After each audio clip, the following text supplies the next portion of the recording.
Have you ever felt that the more you chase something, the further away it seems to be?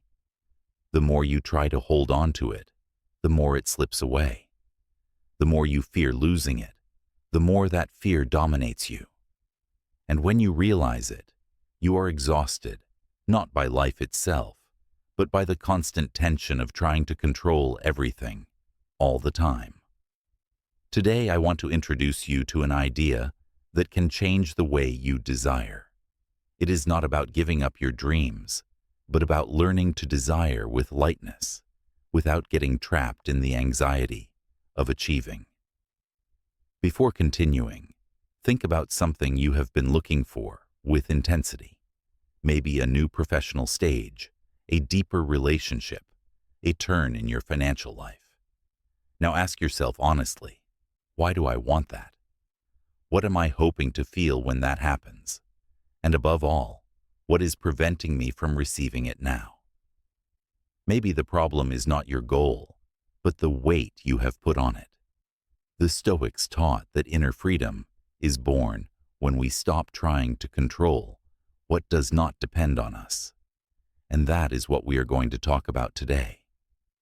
When you let go, everything comes, not by magic, but because life flows better when you stop blocking it with the obsession for control.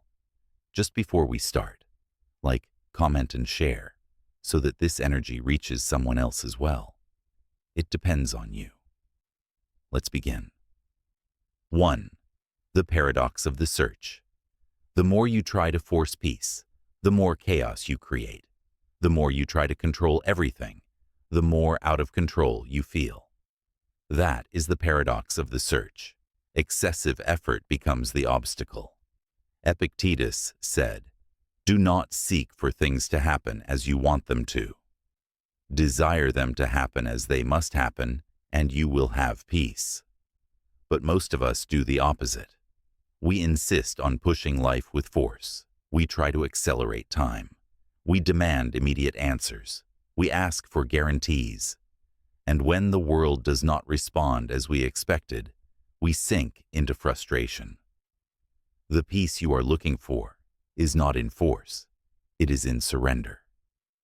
Think about this. Your mind is like a lake that reflects the image of the moon. If you put your hands in trying to catch the reflection of the moon, you will only stir the water and lose the image. But if you stop, breathe, let go, the water calms down and the image returns on its own, sharp and serene. Life works the same way.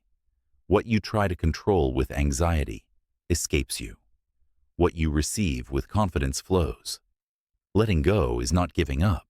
It is changing the point of support, leaving fear and relying on clarity.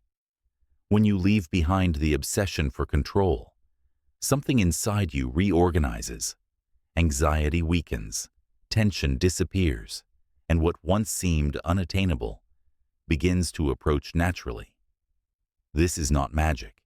It is a change of posture. It is applied wisdom. Stoicism does not tell you to abandon your dreams or give up your goals, but it does invite you to let go of that blind need for control and to accept reality as it is, not as you would like it to be, because it is in that acceptance where your true strength begins. Acting from fear makes you react with desperation. Acting from confidence allows you to decide firmly, and that is what transforms your results. Seneca said, "True happiness is to enjoy the present, without anxious dependence on the future." That phrase is a code of wisdom, because whoever lives in peace with the now will never be a slave to what has not yet happened. So calm down. Stop running after happiness as if it were hidden somewhere outside of you. It is born when you stop fighting against what is happening now. You do not need to beg for love or prove your worth or carry guilt. Stoic acceptance is not passivity. It is lucidity. It is focus on what really matters. It is the courage to trust in life without clinging to the illusion that you have to control everything. And when you understand this, something changes. A new force is born that is not a scream or agitation. It is balance and direction. If you are listening to these words now, maybe this is the exact moment to take that step. Comment below, "I choose to trust." And that is not just a phrase. It is a new attitude that you choose. As Andy Warhol said, as soon as you stop wanting something, you get it. 2. What is yours comes when you are complete. The biggest illusion is to think that you have to run after everything to prove that you are enough. But the truth is that what is really yours does not come when you beg, chase, or wear yourself out. It comes when you are complete, complete in peace with who you are, complete in the values you practice, complete in the presence you hold. Seneca said, "Nothing is enough for the man to whom enough is too little." That phrase reveals the secret. Whoever lives with anxiety to prove their worth never feels that they already have it. And that is why so many things move away, not because you do not deserve it, but because you have not yet given yourself your own value. You cannot expect life to bring you stability if you continue to live fragmented inside.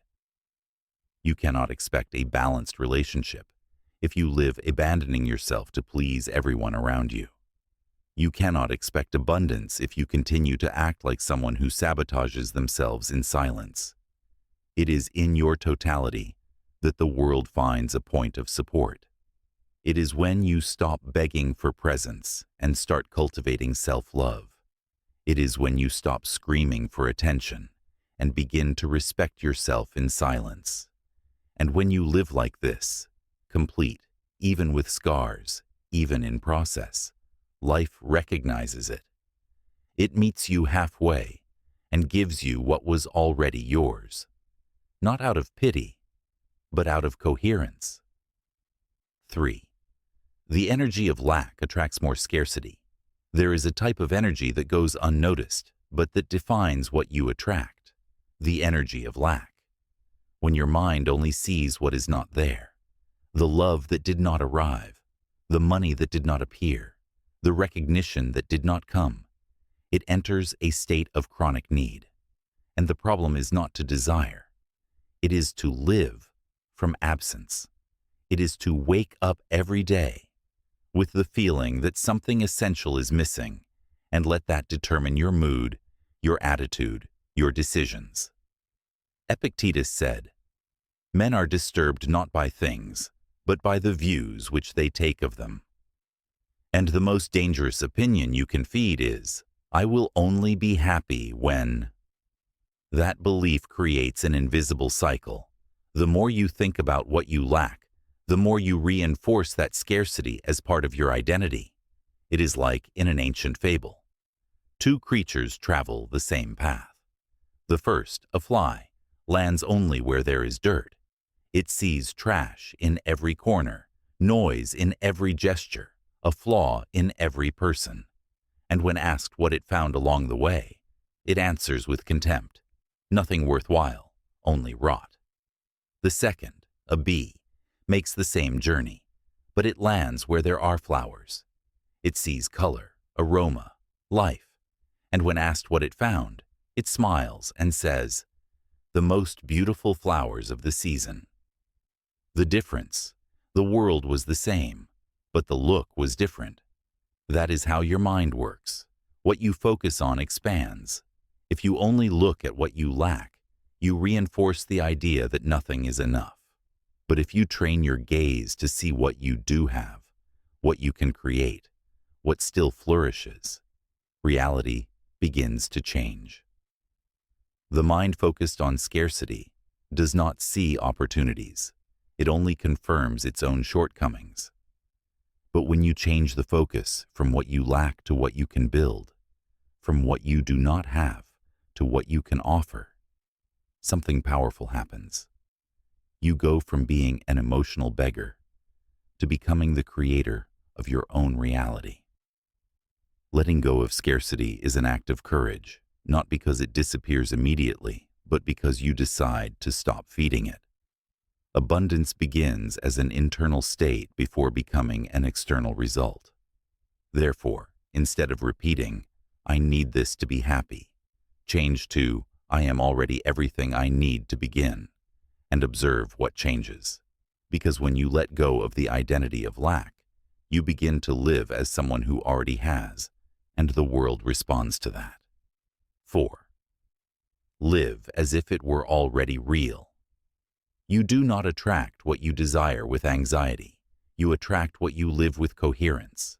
The mind needs proof, and whoever acts as if they are still waiting only reinforces that they do not believe.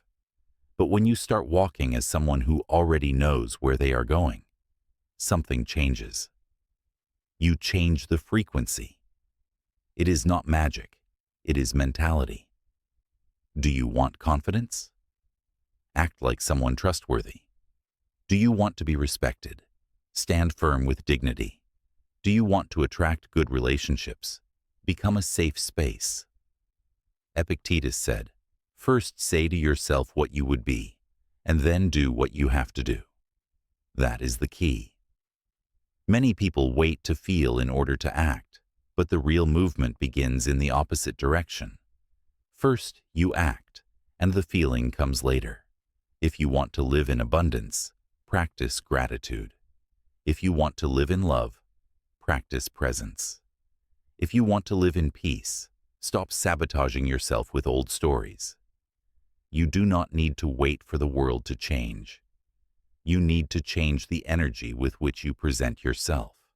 Because when you leave the role of one who begs and assume that of one who builds, everything around you begins to respond in a different way. It is not a coincidence. It is that you finally began to vibrate at the frequency of what you desire. 5. The role of trust. To trust is not to sit back with your arms crossed. It is to have the courage to act even with a racing heart. It is to walk in the dark with firmness, even if you do not see the whole path. True trust is not passivity or naivety. It is a silent choice, an inner strength that whispers, "I still do not know how it is going to be, but I know I can get through it."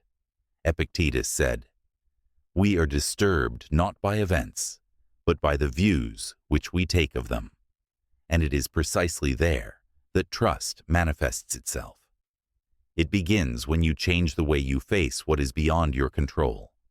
When you let go of the need to control everything, what is left? You, your attitude, your presence, your ability to face the now with firmness. Stoic trust is not blind faith or superficial optimism. It is built with practice. It is born from every moment when you look back and realize what seemed like the end was just a new beginning.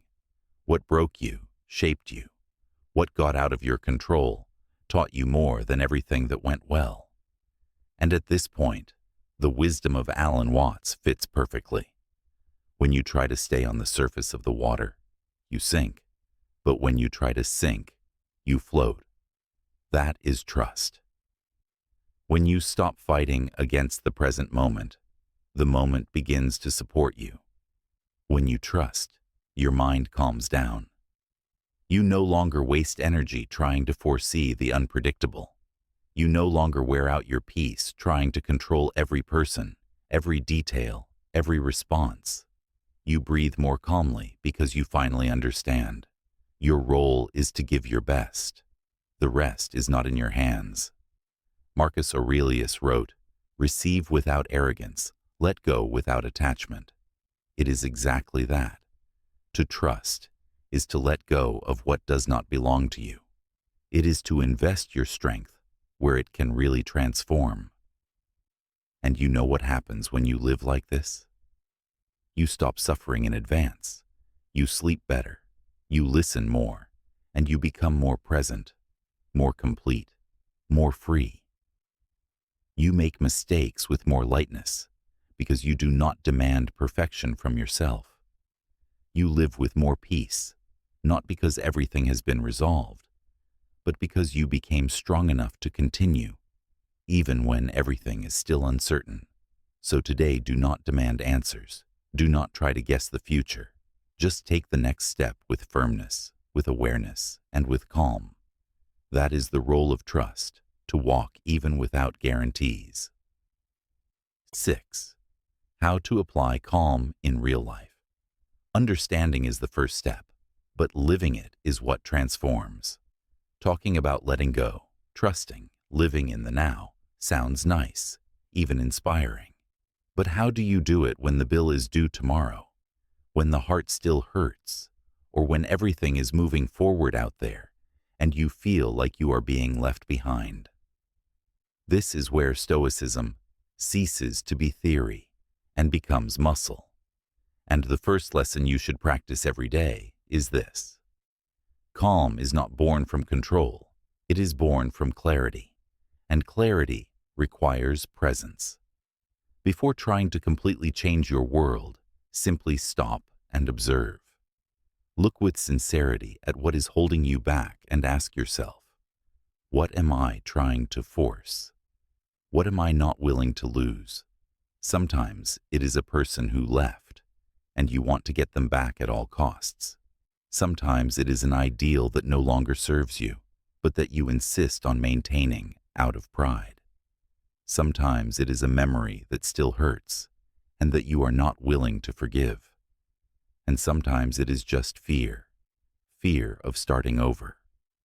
The pain intensifies when you try to resist what is already happening.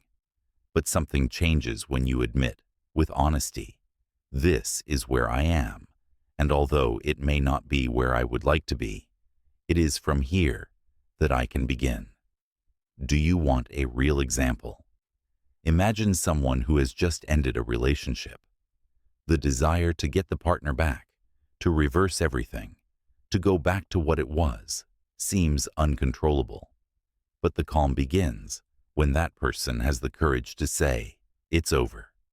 And although I still miss him or her, I need to stop trying to save something that no longer exists.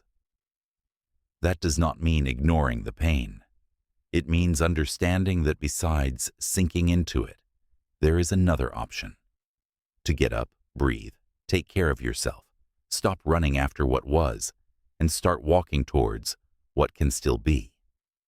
That is when you begin to rebuild your life, step by step, redefining your routine, seeking true support, seeing yourself not as someone rejected, but as someone who is rediscovering themselves. That is presence. That is power. Or think of someone who lost their job. The mind panics, imagines catastrophes, and starts running non-stop, looking for any solution. But the calm begins when that person allows themselves to sit down and say, okay, this already happened. I cannot change yesterday, but today I can update my resume. I can cut some unnecessary expenses. I can ask a friend for help, and I can reinvent myself. It is in that transition between panic and presence where true power is born. Marcus Aurelius said, what is in front of you is enough. Just act. Just act. Not as one who flees, but as one who chooses. And every time your mind escapes to the what ifs, and what if it does not work, and what if it never gets better, bring it back with a simple and powerful question. What can I do now with what I have? Sometimes the answer is, organize your space, breathe for 2 minutes without distractions, or write on a piece of paper everything you are feeling, even if it hurts. These small acts are anchors. They reconnect you with the now, the only place where change begins. And when chaos seems bigger than you, remember one of the hardest and most liberating truths of Stoicism. It is not the event that destroys, it is the judgment you make about it. Therefore, be careful with the words you repeat inside yourself. Do not say, this is unbearable. Say, this is what I have to face today. And observe how your posture changes, because it is not only what you think that affects you, but the tone with which you speak to yourself. And many times, suffering grows not because of the real pain, but because you compare yourself, you judge yourself, you demand to be faster, stronger, more perfect. It is there that the rush, the guilt, the feeling of being behind, and all that is born. Suffocate your calm, respect your rhythm, do not compare yourself. Do not try to run a marathon in the time of someone who is already at kilometer 30. Understand that different flowers bloom in different seasons. Seneca wrote, "It is not because things are difficult that we do not dare. It is because we do not dare that they become difficult." And daring is sometimes as simple as continuing, even if it is slowly. These practices do not work magic, but they work miracles. The miracle of ceasing to be a slave to external agitation and beginning to build internal strength. And when that happens, you no longer need to run after everything with desperation, because what is for you begins to feel your firmness and comes to you. 7. A receptive mind is a strong mind. There is a huge difference between wanting something and being dominated by that desire. When you desire with balance, you act with wisdom. But when the desire transforms into obsession, it begins to consume your energy, your attention, and your peace. Everything around you begins to revolve around a single idea, and you get lost in what you think you lack, forgetting what is already present. Stoicism teaches us to observe our thoughts with distance, with lucidity. Epictetus said, "Do not be carried away by what passes through you, just observe it." And that is the basis of a receptive mind. A receptive mind. It is not a passive mind. It is a mind that has learned not to cling to every thought as if it were an absolute truth, that does not try to control the uncontrollable, that is willing to live the present with lightness, without the weight of having to foresee the future to feel secure. When you are obsessed, you do not see reality. You see anxiety. You see everything through the lens of scarcity, urgency, comparison. And the more force you put on that, the more tension you feel, the further you feel from peace. But when you breathe, slow down, and allow your mind to simply observe, something changes. You begin to see things as they really are, and not as your anxious mind insists they should be. You change the illusion of control for the clarity of acceptance, and that is liberating. A receptive mind is like an open window. It allows the wind to enter, the light to pass through, the new to happen. It does not try to control time. It does not close the doors to the unexpected. And that does not mean living without goals. It means following the path calmly, without confusing results with personal worth, without confusing achievements with deserving, without confusing control. You act with intention, but you accept with wisdom. You strive, but you do not wear yourself out trying to force what does not depend solely on you. The lesson here is to stop obsessing over what you do not have, over what you desire, and to allow that to flow into your life when the time is right. Because when you stop pushing, the path reveals itself. When you stop chasing what is for you, it finds its way to you.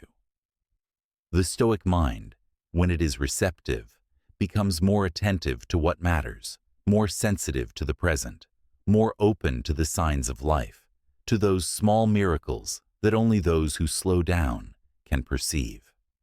And at that point, the wisdom of the monk master, Thich Nhat Hanh, fits like a beacon. He said, "Detachment gives us freedom, and freedom is the only condition for happiness." If in our heart we still cling to something, anger, anxiety, or possessions, we cannot be free. Therefore, letting go of control is not weakness, it is maturity. It is opening up space to see beyond. It is to stop living at war with reality and start flowing with it. Some of the most important things in your life will not come when you demand them. They will come when you are ready. And to be ready is this: to be receptive, to remain aware, to be at peace with the now. So breathe, let go of rigidity, let go of urgency, and above all, let go of fear. And right down here, my mind flows. That is your commitment to peace. That is the first step to living with more lightness, more clarity, more freedom. 8. The obstacles that prevent you from trusting and letting go. Everyone talks about letting go, trusting the process, stopping controlling everything, and in theory, it sounds easy, even light.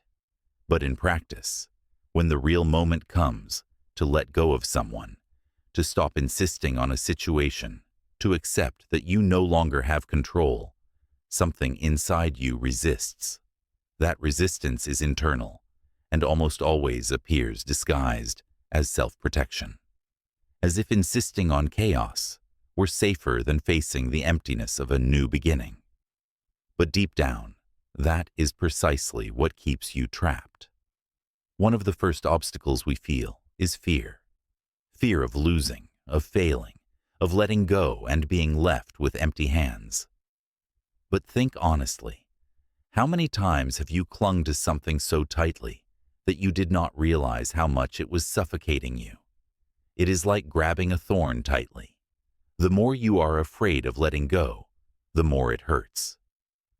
Epictetus said, "Nothing great is destroyed by external losses, but by the opinion we have about it." You do not need to lose what is valuable, but maybe you need to let go of the idea that everything only has value if it is maintained at any price. Letting go is sometimes the only way to save what is still good, even within you. Another subtle obstacle is impatience. We live surrounded by hurry, by goals, by comparisons. We want to see results before even maturing the process. But calm is not the absence of action. It is the presence of awareness. Think of a newly pruned tree. It seems empty, ugly, even broken, but it is in the silence of waiting that new branches are prepared. The fruits that are worthwhile are not born screaming. They grow in their time. And that requires faith, not a blind faith, but the confidence of one who knows that the invisible of today will be the visible of tomorrow. Another enemy of calm is rigidity. The pain of seeing that life does not follow the script you wrote in your head. But was it life that disappointed you, or was it your expectation that became too big? It is like building a sandcastle and getting angry at the sea. The mistake was not the tides. It was the illusion of permanence. Too many expectations become invisible bars, and many times suffering does not come from what happened, but from the perfect image you created of how everything should be. Seneca wrote, "If you want everything to happen as you wish, you will be unhappy. But if you accept what life gives you, you will find serenity." Flexibility is not weakness. It is emotional intelligence in practice. Pride also blocks that voice that whispers, "If you let go, you are giving up." But letting go is wisdom. It is humility. It is recognizing that we are part of nature, not superior to it. And like everything in nature, we follow cycles, stages, seasons. Every time we try to force something out of that rhythm, nothing flows, not for lack of effort, but because we are not aligned with reality. Think of electricity. You do not see it, but if you touch where you should not, you feel it on your skin. Life is also like that. Ignoring its laws does not accelerate anything. It only delays everything. And when you understand that, you begin to act as part of the gear, not as someone above it. It is then that life begins to turn again, without effort, without anguish. But behind all these obstacles, there is a hidden desire, that of controlling. Controlling the feelings of others, the time of things, the course of events. But life is not an engineering project, it is a river. And whoever tries to control the water with their hands ends up exhausted and also loses what was essential. You do not need to let go of everything at once. Start with something small. Let go of a demand today, a judgment tomorrow, a conversation that is repeated and never leads anywhere. It is like removing excess weight from a suitcase. You do not have to throw everything away. Just leave what does not help you to continue. And observe, nothing in your life is going to fall apart. On the contrary, something new begins to grow inside. Lightness, clarity, freedom. Finally, a common trap, thinking that letting go is not caring. But that is a distortion. When you let go with awareness, you care in a more lucid way, not out of lack, but out of presence. Not out of attachment, but out of love. It is the difference between taking someone by the hand and dragging them by the shoulders. One accompanies, the other suffocates. To let go is to trust, and to trust is not to cross your arms. It is to put your hands where they really make a difference. In the now, in you, in what is within your reach. 9. How to get what you want. Most people live obsessed with the result. They want success, they want happiness, they want recognition, but they forget something essential. You have no control over the result, only over the process. And that is why so many people get frustrated, wear out, and give up, because they put all their energy into what they cannot control and ignore what really makes a difference. When you find yourself trapped in that cycle, wanting too much, expecting too much, demanding too much, it is time to stop, time to break the pattern, to return to yourself, to remember what really matters. One of the most powerful strategies I have learned came from the author Ryan Holiday. Focus on the actions, not the results. That phrase seems simple, but it profoundly transforms your way of seeing life, because the result is a consequence. The action is a choice. You do not control if you are going to get a promotion, but you do control if you are going to give your best today.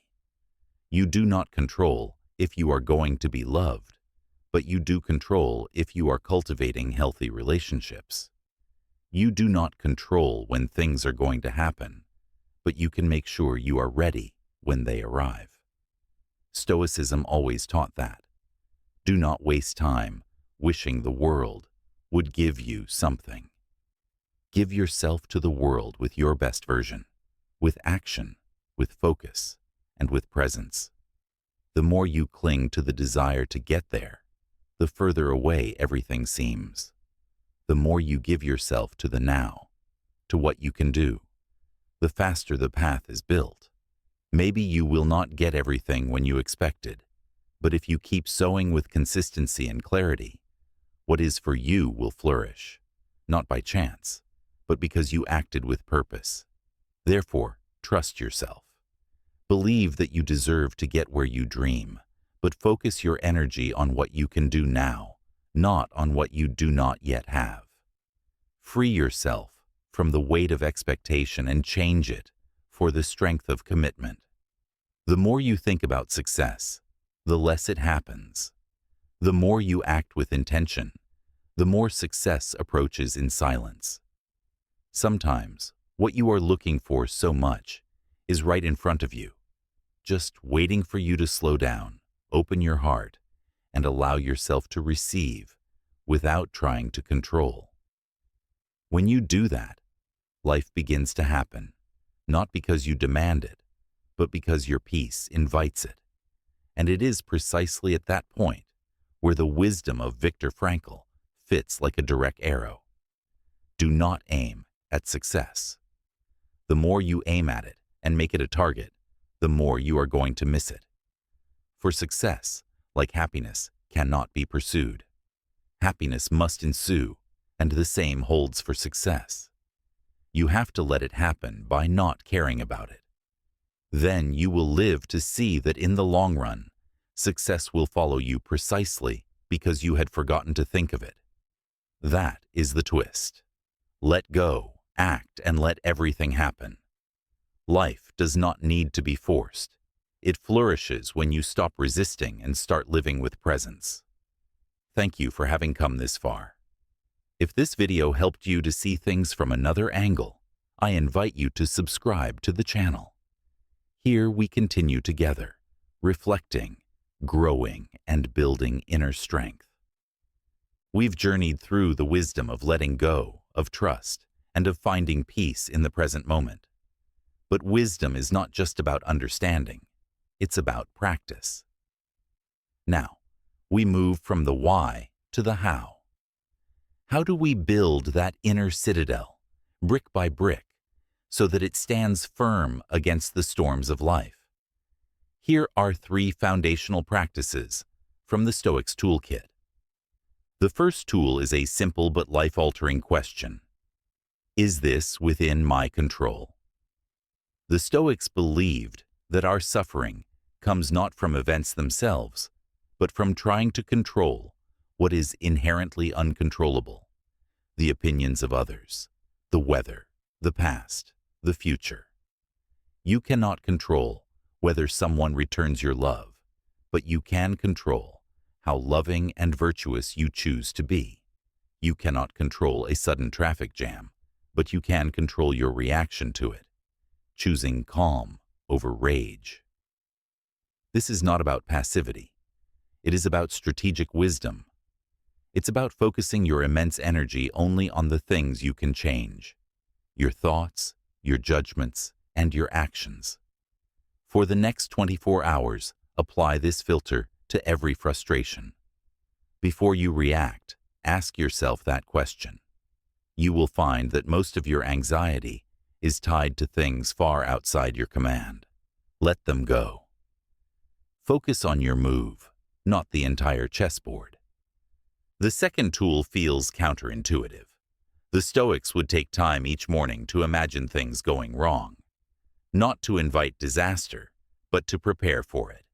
They would visualize losing their wealth, their reputation, even their loved ones. Why would they do this? For 2 reasons. First, it robs misfortune of its power of shock. If you have already rehearsed for a difficult day, you are less likely to be broken by it. Second, it cultivates profound gratitude for what you have right now. After imagining life without the people you love, their presence becomes a gift, not a guarantee. Try this in a small way. Tonight, before you sleep, calmly reflect on one thing you take for granted. Imagine it wasn't there tomorrow. Feel the space it would leave. Then, open your eyes to the present reality. Feel the gratitude. This practice makes you not only tougher, but also more appreciative of the beauty already in your life. The final tool is a shift in perspective.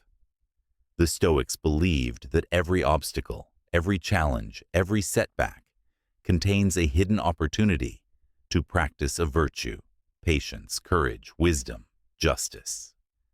When someone betrays you, it is an opportunity to practice forgiveness. When you face a daunting project, it is an opportunity to practice perseverance. The obstacle is not in the way. The obstacle is the way. This transforms you from a victim of circumstance into an alchemist who can turn hardship into strength. The universe is not happening to you. It is happening for you. It is providing you with the exact challenges you need to grow. These are not just ideas. They are practices. Building an unshakable mind is a daily act. It is the discipline to distinguish what you can control, the courage to prepare for hardship, and the wisdom to find the opportunity in every obstacle. You already have everything you need. The strength you seek is not in controlling the world outside, but in mastering the world within. Start today. Lay the first brick.